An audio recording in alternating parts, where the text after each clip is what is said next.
पहले आप तिलावत समाप्त कर लें, फिर इसके पढ़ने के जो फजाइल और फवाइद हैं वो आप तिलावत के बाद समाप्त करेंगे।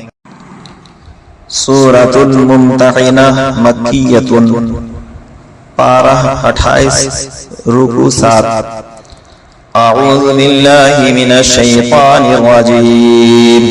बिस्मिल्लाहिर रहमानिर रहीम। या अय्युहल्लज़ीना आमनू ला तत्तखिज़ू अदुव्वी व अदुव्वकुम औलिया'a तुल्क़ूना इलैहिम बिलमवद्दति वक़द कफ़रू बिमा जाअकुम मिनल हक़्क़ युख़रिजूना अर्रसूल व इय्याकुम अन तु'मिनू बिल्लाहि रब्बिकुम इन कुंतुम खरजतुम जिहादन फी सबीली वब्तिग़ाअ मर्दाती तुसिर्रूना इलैहिम बिलमवद्दह व अना अअलमु बिमा अख़फ़य्तुम व मा अअलनतुम व मन यफ़अलहु मिनकुम फ़क़द ضل सवाअ السبيل إن يثقفوكم يكونوا لكم أعداء ويبسطوا إليكم أيديهم وألسنتهم بالسوء وودوا لو تكفرون لن تنفعكم أرحامكم ولا أولادكم يوم القيامة يفصل بينكم والله بما تعملون بصير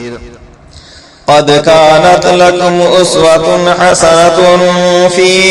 إبراهيم والذين معه إذ قالوا لقومهم إنا براء منكم ومما تعبدون من دون الله كفرنا بكم وبدا بيننا وبينكم العداوة والبغضاء أبدا حتى تؤمنوا بالله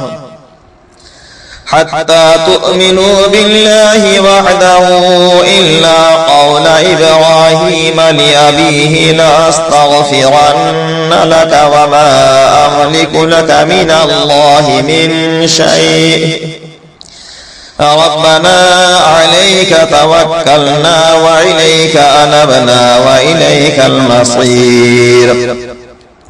ربنا لا تجعلنا فتنة للذين كفروا واغفر لنا ربنا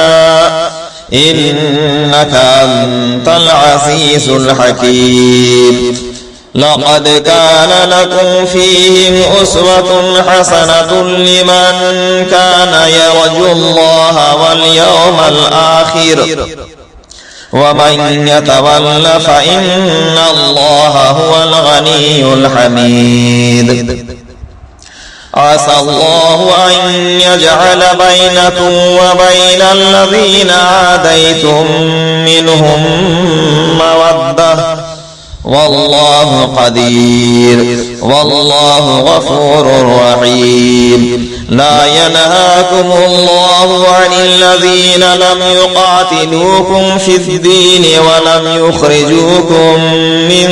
دياركم أن تبروهم وتقسطوا إليهم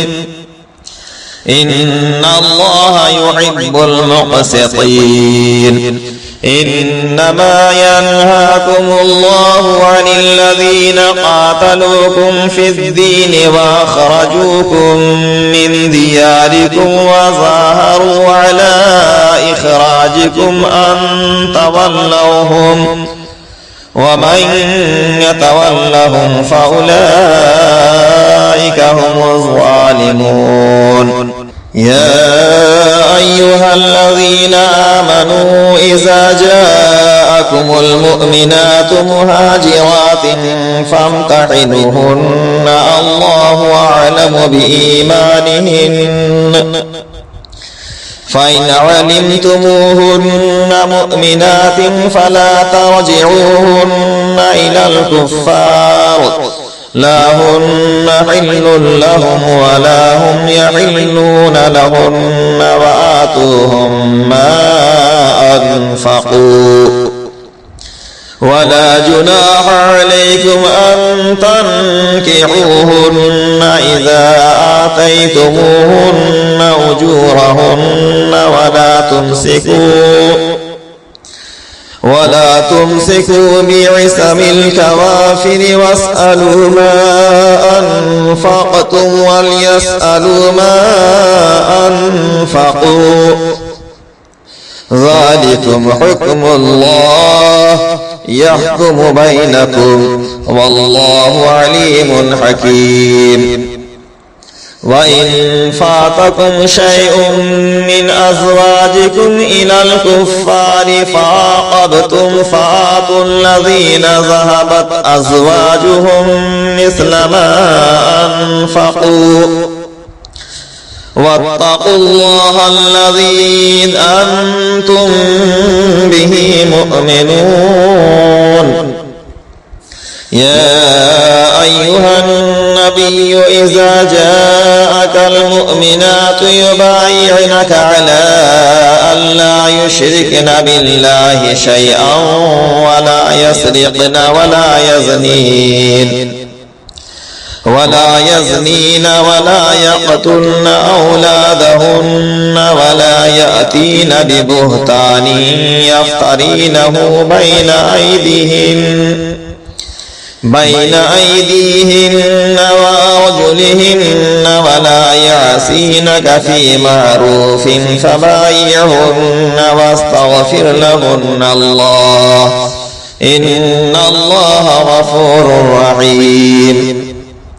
يا أيها الذين آمنوا لا تتولوا قوما غضب الله عليهم قد يئسوا من الآخرة كما يئس الكفار من أصحاب القبور. سورہ ممتحنہ کی تلاوت کی فضیلت یہ ہے کہ اگر کسی کی شادی نہیں ہو رہی ہو اور گھر والے رشتہ کے لیے پریشان ہیں، کسی نے